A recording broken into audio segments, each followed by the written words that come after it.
Hello and welcome to Rock Paper Shotgun. This is Noah, and today I'm looking at the Blackout Club. It's a new cooperative survival horror from Question, who made the wonderful Magic Circle and have excellent design pedigree that includes the BioShocks, Thief, Deadly Shadows, Dishonored, and Prey. So, the Blackout Club. As far as secret societies go, this one is easy to get membership to. There's no secret knock or uniform, although you can customize your kid as you see fit. Instead, it's all about a mutual mission. Completing investigations in a sleepy suburban town that transforms under the cover of darkness. Can you get to the bottom of the mysterious cause behind the town population's inclination to sleepwalk every night, and why one of their own has vanished? I think it's a fascinating, if occasionally wonky, first stab at a new kind of horror experience, so I thought I'd share 6 reasons why you shouldn't sleep on it, literally and metaphorically. And if you like the sound of joining secret societies and are enjoying this video as you watch, why not subscribe to Rock Paper Shotgun? We promise not to lead you into warfare against sleeping horrors. Blackout Club's missions are relatively simple. Collecting evidence from break-ins, finding missing children or releasing them from captivity, and collecting information in the form of strange glyphs. Who says kids don't have anything to keep them busy these days? And sounds simple enough, but its simplicity is deceiving, because making your way there is half, if not all, the trouble. Of course, if you do miraculously manage to reach the destination unscathed and complete the missions, it will likely lead to another somewhere else on the map. You'll be crossing your fingers it doesn't involve going underground for reasons hopefully evident on screen right now. To do these, you have to navigate fairly open levels. You can feel right at home in a regular suburban town that looks an awful lot like the town of Union from The Evil Within 2, only with less mutated monsters and more nap time. And crouching, everywhere, painfully slowly, which does come with its own set of benefits, I'll admit. Whilst adopting a more cautious style and carefully scanning your environment, you may spot bonus evidence stashed away, whether they be missing posters or bags of strange odds and ends. That means more XP, and let's face it, when you haven't even reached puberty yet, life experience can only be a plus. Failing that, bandages might soften some of life's harsh realities. You'll find those in crates of useful items to help you on your journey, left by your fellow club members. Items come in the form of chocolate bars, foam to soften your fall and the noise, stun gun batteries, and more, and boy are they useful. The more you make an effort to pick up, the better.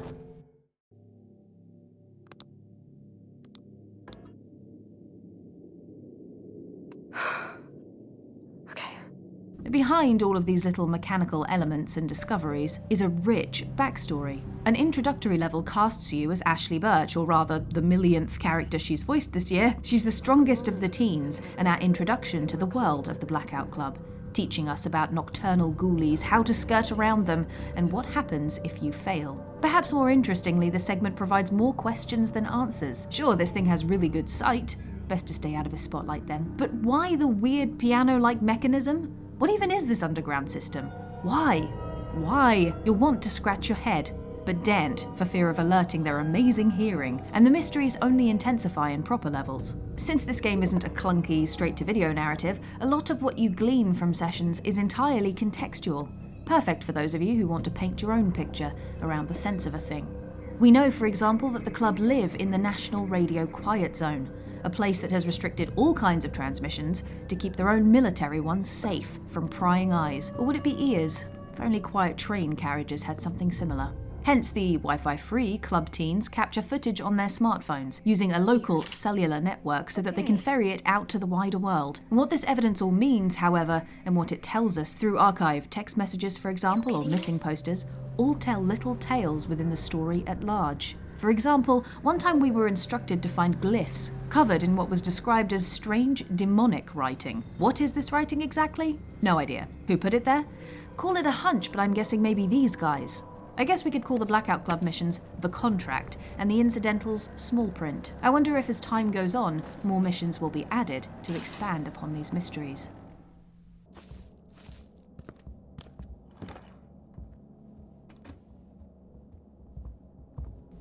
Until then, I suppose we have the lovely population to keep us on our toes. Too tense to sit and wonder about the whys and wherefores because we're too busy running and hiding. Though Blackout Club isn't an out-and-out horror game, it's certainly horrible, and I would pin this club badge, that being the most shudder-inducing enemy types this side of Toulouse factions badge, on Blackout's Big Fry, Small Fry, Smart Fry, and everything else in between. Some enemies you face are the townspeople, parents and teachers, seized by the same hive mind, sleepwalking and talking as they go. Not the kind of hilarious sleep talk you or I might say, mind you. Really freaky stuff you wish you weren't hearing. Speak not of I, to name it. To what end seems to be a complete mystery, save for a character I will ominously call the voice on the radio, the one on the hunt for you and your friends, ordering these sleepy fiends to do her bidding to protect the work that they are doing. Then there are the semi-copacetic enemies who appear to be running some sort of temple below ground, complete with library-like chambers and military bunkers. Some are blind, others deaf, all as scary as each other if they spot you. When smarter enemies carrying torches make their way upstairs, be even more worried. I didn't even mention the security drones prowling some areas. What Blackout Club gets so very right is the balance of a broad range of enemies crossed with the sheer number. This game is about teamwork, all right, but your club isn't the only outfit working together for the quote-unquote greater good. I suppose then, and to state the obvious, the best thing you can do in this game is not get caught. As the game stands currently, one-on-one encounters can be fumbly. Not unusual in a first-person game. Who knew how important peripheral vision was in judging distance and depth? Getting locked into an enemy animation is not fun at the best of times, and Blackout Club's escape mechanisms leave a lot to be desired. Even with a friend ready to tackle a creature to the ground and pin them. If anything, with more players comes the increased risk of alerting an enemy's attention. And once one of them notices you, they all do. Never thought I'd see a swarm of blind sleepwalkers, but here we are. I suppose if you didn't die at all, though, you wouldn't get another slice of creepy to add to your dish already piled high with it. When you die, and you will, a lot, you're no longer in control of your body, and it's up to your fellow players to heal you if they're able. All you can do is sit and watch helplessly, as your body is taken over by an evil puppet master to do its evil puppet business. Look at me, wandering farther and farther away from any and all help. Rest in peace, Fruity Oaty Bar.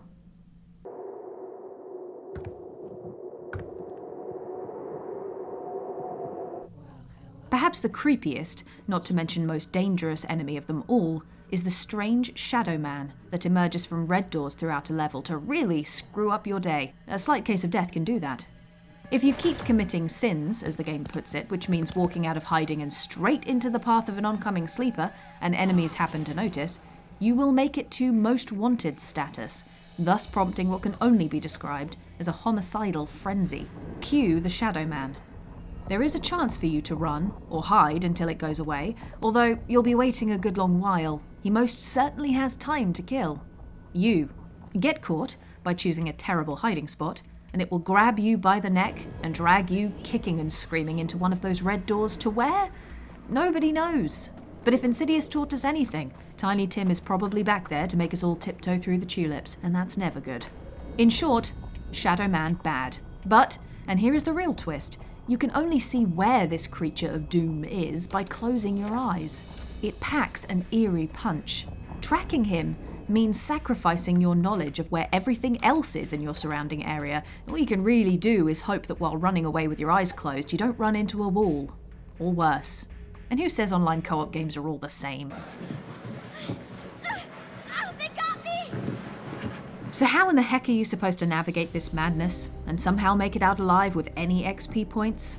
Teamwork. And what better way to be a functioning cog in the system than customizing your role within the group? Where this game gets really good is the power station. No, not like Springfield's nuclear power plant, although that wouldn't be too out of place in and amongst these weird underground stations that may or may not be creating energy of some kind. Maybe we're a rival club to the Stonecutters. Using the experience gained from completing missions, you can select main powers and minor powers to equip in power slots. Unsurprising from the creative minds behind PC's best immersive sims. As such, the interplay between powers is beautifully done. You could equip drones, for example, to fly overhead and emit a noise to distract enemies, or record evidence from a safe distance, allowing you to perhaps, if you have the crossbow as your main weapon, shoot enemies after luring them out, or distract them long enough for your teammates to get what they need, or simply travel safely. You could pour all of your time and effort into stamina, giving you greater physical prowess for, a tween. This means you can tackle enemies easier, not run out of breath quite so fast, and take more damage. Pair that with a stun gun, and you could be the team's kind of sort of tank. Again, for a tween. And considering how many threats are lurking about, both seen and unseen, you'll need all the help you can get. And as they say, teamwork makes the dream work. Although all talk of dreams should probably be scrapped in this context, seeing as, dreams can kill here. We have no cell signal here. No internet. No one knows what's happening to us. Truth be told, I often experience moments of dread, and dread really is the word of the day here rather than all-out fear when playing online. But not like this. So thanks for that question. The thing about this game is, and it delights me to say this as a person unusually starved for horror for all the horror games I've played in my time, Blackout Club is a tension-filled creep fest. I could liken in some ways to classics, like Project Zero, only with friends, which doesn't make it any less tense. Sorry.